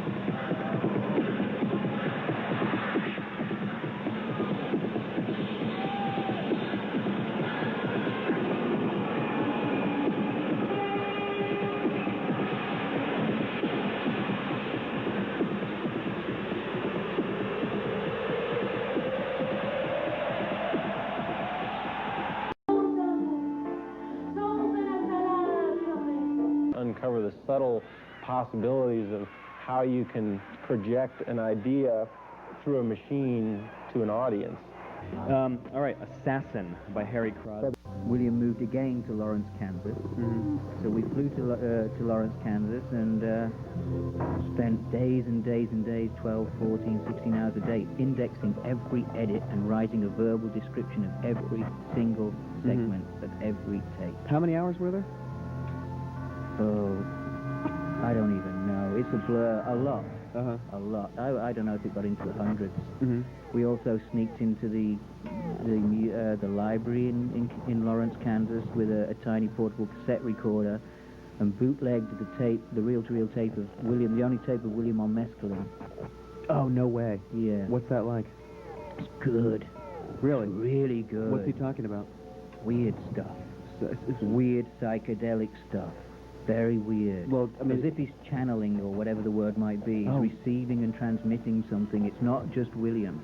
Wow. This is William receiving and transmitting stuff. What, do you still have that tape? Yes, somewhere. Man, I'd love to hear that. And they sort of brought out a ewer and they put it on, and the librarian stood over me saying, blah, blah, blah, blah. And I don't know how I did it, but I distracted them in some way and then taped it. Well, why did they have it? It was sold to them years and years ago. He lost track of it. Someone sold it to them, and Right. he didn't even have a copy. Right. And he was always very embarrassed about that specific tape. He didn't like psychedelics, and he didn't like maybe the integration with something other. Well, he had a great fear of death and the other. Yeah, well, the Yahé letters are full of just sort of a psychedelic revulsion. Also, in Timothy Leary's High Priest, there's the chapter where Burroughs talks about dimethyltryptamine, DMT, and what a bad experience he had with that. He was shot. Who Oscar Janiger shot him up with it, right? I don't Something remember. like that. You know It was more a about this stuff than horrible, I do. yeah. But he has the horrible. Yeah, tale he of hated the aliens leaning over him and everything, which I think Which, of course, they were. sounds kind of good. Yeah. I think it's a choice. It's definitely a choice. I think it's clear in his work that was a choice he made.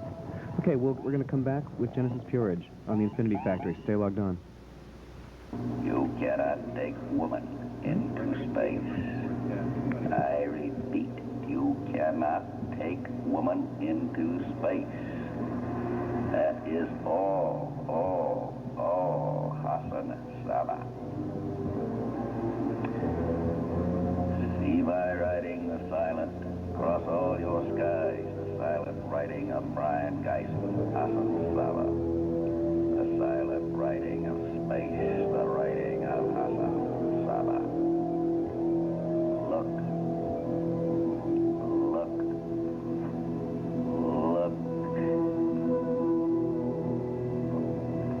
Well, in the Italian town my family comes from, there's sort of an etiquette. Almost everyone in, maybe 2 generations before me had these experiences, but you were expected not to talk about them much. Everyone had them, and that was a private piece, but it was not remarkable. You're saying everyone in the town, or the positive? In the town, yeah. Okay. Mm-hmm.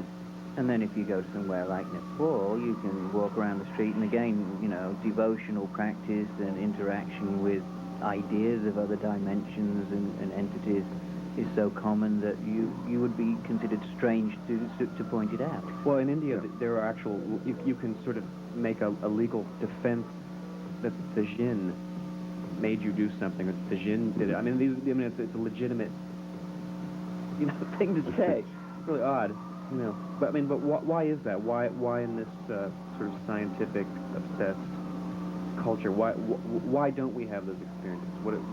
Where did we fall from that? Why? I don't know. I can make up that answer. Okay. I think everything's crashing around people's ears. All the certainty, as physics and science gets more certain, I think people get less certain, especially in terms of their religious beliefs, the kinds of things that give them grounding at night. That's all falling by the wayside, and then things start leaking. Mm-hmm. And this is one of the leaks. Well, there's a lot of noise in current life. I mean, so these frequencies are starting to get picked up on. Now, you asked something that I thought was interesting. You feel that these things are accelerating? More people are experiencing this right now. I'm getting more reports. I don't know what the ground of that phenomena is. Whether it's happening more, I think it's happening more, but as you say, people are noticing it more, they're reporting it more, and they want other people to know about it more. Mm-hmm. It's more accepted, certainly, in an X-Files obsessed culture. Right. Well, have the tenor of the messages changed? No. It's always sort of the same sort of... Most of it is the same sort of new age kind of stuff. Be good to each other. We're friendly. You're friendly. Watch the environment. Now, what about something that's a bit more profound or a bit more meaty? We have the Urantia book here. This is a very thick book. This was apparently channeled. I guess you know the story. It was... Yes. No. Martin Gardner has written a commentary on this. That's interesting because what he's pointing out is that the science in here is bad. This is bad science, which is interesting. So another take is it may be not understandable to us because it's religious science. You can take there's he worked in Europe for a while. Schwaller de Lubitz, who lived in the Temple of Luxor for 15 to 25 years, trying to understand the Egyptian religious science. Now, if you take that kind of take and look at this may be a trivialized version of that same kind of science. So you get someone in the middle of Illinois trying to hear what is basically a scientific text and then put it into their own words and write it down. Are you familiar with a Russian physicist by the name of George Raznyov? I'm not sure. I don't think so. I think he's in his late 80s now, but he sort of talks about he relates the Kabbalah and physics. Right. And it would be interesting. Kind of thing. It would be interesting to say that our angels are part of a higher physical, and punning here, reality that we are not perhaps aware of, that in certain psychedelic states would allow you to see, give you access to. Psychedelic and of course yogic states, Tibetan Buddhist states. One of the things that I think is happening now in our particular time is that we have access to various written and oral traditions. And one thing I think many people are noticing, and one of the new, maybe unnamed genres, is the synthetic amalgamation of the same stories. As I was saying to you today, my starting point with most things these days is I assume everything everybody is telling me is true. And then I think it was Mario in his last interview said, but there's a garbling factor. So I assume there's a huge, big holographic picture, and then lots of fragments are being revealed or illuminated or are catching the light. Maybe now we're in a position with mass technology and cyberspace to start to zoom in and out, to not obsess on the details, to zoom out and start to see at least the beginning of a jigsaw with bits missing that tends to resonate and consolidate a lot of things that seem to be just metaphysics, and that science is starting to do the same kind of thing when it gets to a certain point, and psychology too, I think. One of the things I found, it's very dangerous to bring belief systems into your perception of this kind of raw material, because you could have this garbling effect is exactly what you say. In other words, you might have a fairly naive, in quotes, person reading a scientific text, and then they're going to try to bring that back in their own framework. And so they're not telling you a lie, they're telling you some garbled version of what they think they saw, and it may be too strange for them to really represent well. Well, I was reading in one of Jacques Vallée's books last night about the Fatima apparition, and how certain people saw the Virgin Mary, others saw a woman, some saw a light, a spinning disc. It was all sort of, this is whatever your sort of imprint was that you were bringing to that experience is the way that you perceived it. So that must often happen. I think it does. I talked to, we were in Mexico, and I talked to a guy down there. This is a pretty untouched person, just ordinary person, was walking through the woods, stood by a rock. The rock split open in a typical sort of vesica shape, and within that there was a woman. Now, he had no reference point to talk about that and didn't know what to put it in, but he really had some sort of apparition from another reality. And he was not high, he wasn't doing acid at the time, this is an ordinary farm person. So this happens. People leak. Every once in a while, it opens up. Now, have you noticed that, say, a Latin American person reporting something like this does report a much different flavor to the experience than someone who's, say, from Milwaukee, or? I think so. Yeah. I think so, but I don't know enough. I don't have enough data in those categories to really say that. I talked to some of the Indians in Mexico about their entity experiences. The entities, the basic dimensions are about the same. In other words, they're about 3 feet tall, largest heads, but then some of the details change. In other words, some of them have soap bubble skins where they see flashes of color all over the skin. So some of the details may be colored by culture, where the general formal characteristics are actually the same. Something actually happened, or did the brain construct the happening? And if so, why does the brain choose to do that? And is it going backwards in time to perhaps a DNA memory, or is it able to jump between our normal ideas of time and space? That's really what's the basic place to begin, is what's going on there, and accept something is obviously happening. Okay, we're going to have to go to another commercial break. We'll be back with Mario Pasolini, Genesis Fjorge. Stay logged on to the Infinity Factory.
We're back on the Infinity Factory with Richard Glenn Boyer here, and we're talking about Salvia Divinorum. So, we can't hear anything in here. Hello? Okay, we're just going to keep on going as if there are no technical difficulties whatsoever. All right. We'll cut this out later. So, what actually happens then on Salvanorm? I mean, the visions, what are the visions like? I mean, if they're not like DMT, and that's the way everybody seems to want to describe it. The effects can be variable. One common effect is people say that the first thing that they lay eyes on as the trip is coming on, they become it. To the extent that... They become the drug? No, they become the object. So you may be sitting there and you've got this, a glass of water in front of you, and as the Salvinorin A is beginning to get into your system, your eyes glance upon the glass, and the next thing you know... You're the glass? You're the glass of water. You know what it feels like to be a glass of water.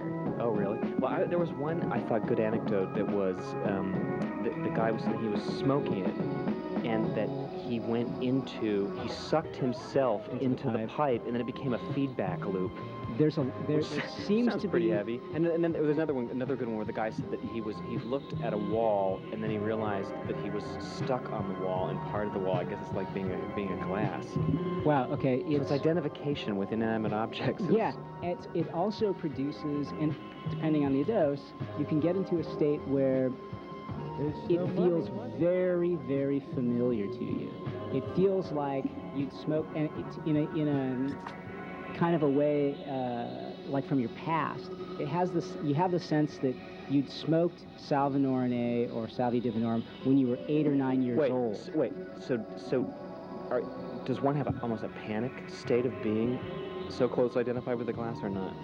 Okay, because that doesn't sound familiar and nostalgic. It just sounds this is separate. Freaky and this awful. Is separate. This is separate. But are they separate but concurrent, or no? Two different types of trips. Okay, one trip is you become an inanimate object. You suddenly know what it's like to be that inanimate object. Deeply, entirely, you empathize with that thing. You are it. You are the consciousness of the glass of water. It's very existential. Yeah, if you're a philosopher, you got a lifetime of work to try and unravel what happened to you. Right. Okay, the other way that this can work, or one other way, is you just have a sense of well-being. You feel like you understand yourself, and you feel that whatever it is that you have elicited from your mind is familiar, as though you'd smoked the substance when you were a child, or as though you'd somehow had this experience in some kind of eternal life. I mean, however you want to make sense of it. Well, that's weird, because it almost flies in the face of so much of what I read about it being sort of a panic-stricken feeling. Yeah, the panic comes in when you have one of those experiences in which you're smeared out into the universe. Right. Smeared into another dimension. And that sounds just DMT. The hair trigger. It's not DMT-like in the sense of having objects bouncing around, speaking to you, or squeaking, or transforming themselves. I think... If DMT is Fantasia, yeah. What is Salvinorin then? Well, that sounds like one of those tests I used to take, or books I would study when I was trying to get into college or whatnot. Boy, it's some a legit people question, though. Are you talking about Fantasia, the Disney show? Yeah. I don't know. I'd have to think about that to give you any answer that was meaningful. Is there any drug other than DMT that you would compare it to? What's that? Yeah. Well, it's tough because it's like cannabis at low doses. It's like ketamine at very, very high doses. Really? A dissociative. You don't remember where you are. You enter a world where your friends are watching you move around. Your eyes are moving. You got rapid eye movement. You're open-eyed. You're walking around the room. When you come down, you don't remember anything about it. Really? Okay? Shy of that, you enter something that's like an LSD experience, where it's very visual, closed eye, open eye visuals, extremely rapid associations, visions that seem to be dimensional, but not like DMT, where you've entered into a magical dimension, or a dimension that's always there, but you've suddenly stepped into it. Well, DMT, you're in another place. It feels very much that you're in some kind of enclosure, almost another reality that you are fully immersed in, and it's not that way. Is what you're saying with this? It's with LSD. I've never had the feeling that I was gone. Yeah. I just knew that I had taken LSD. I was kind of aware of it, and I had my own mental, my personality, my integrity, if you will, was complete. Whereas on DMT, that was much less of a concern, and you're saying it's probably even less of a concern. You seem to go between cannabis high to an LSD high. From an LSD high, if you go a little higher, you're into a disassociated state, like a high-dose ketamine injection. Okay, so no, it doesn't seem to enter a state that's... A ketamine injection to me felt manageable, and maybe I didn't get the dosage that I've read about. I've only done it once. Yeah, but it was quite manageable, and the thing was, I was so drugged, or so I had been pulverized to the point where you're not going to move. Everything seemed, no, it wasn't even that. Is that it seemed fine. Like I wasn't in. Being panic-stricken was not part of the equation. It was not part of that experience for me. It was just like, okay. yeah, exactly. I'm laying here and I ain't moving. Yeah, unfortunately, with the higher doses of salvia, and more often with salvinorin A, the person can enter a state of, in their mind, they are somewhere. In their mind, you know, people are in the room and are prohibiting them from doing what they want unjustly. Okay, right. So it's is that a panic, or is that a sense of some kind of persecution? I mean, it's hard for me to really label it, but the practicality of it is that for somebody who's a sitter, you need to be prepared for a situation where your friend is going to act very oddly and may feel that you're doing something that's unfair to them. Right. And it's a challenge to react to somebody in that situation. All right, we have 5 minutes left, and I guess who should take salvinorin? I mean, is it sort of for the grad school psychonaut, or is it for somebody who's moderately experienced with psychedelic drugs? Boy, that's a tough question. I don't know. I think that is kind of an important one, though, when you get right down to it, because it's so unknown. I think that someone's either going to have a shitty, horrible experience, or going to have a reasonable experience, but they got to be prepared for it. Yeah, I would say that the people who would most likely have something that would be beneficial to them are people who have a true interest in lyceum.org. I'm sorry, I think that's http://lyceum.org. Lyceum.org. And then there's the D.M. Turner book. D.M. Turner's book is up, and I believe that can be found if you go to a page that's run by Daniel Siebert. Daniel Siebert's the first person who had an experience with the isolated salvinorin A. His page, I think you can reach through the Lyceum. I've seen his page. In fact, you're right. I've got seen a lot his of page is great because it has a lot of good stories on it. So I would go to those two sources. And if you're interested in gardening the plant, the Salvia divinorum book has actually just been produced by Spectrum Industries. I think that's probably the best way for people to get an introduction to the plant is growing it themselves. There's sources listed in the book as to where to pick up the cuttings and, away you go. Okay, so Richard Glenboyer, thank you very much for being here. You're a lawyer. You specialize in keeping people out of jail for sacred use of plants. And it's a great thing that you're doing. Thanks. And you're also the editor of the Entheogen Law Reporter. And just very quickly give your mailing address so people can get that. The best way to reach me is through email, which would be one word, specmind, SPECMIND, @cwnet.com. If you have to reach me through the post, it's Post Office Box 73401, Davis, California, 95617. Okay, Richard, thanks very much for being a guest on the show. It's been really interesting for me to talk to you. Thanks, Richard. Okay, I'm Richard Metzger. This has been The Infinity Factory. Good night.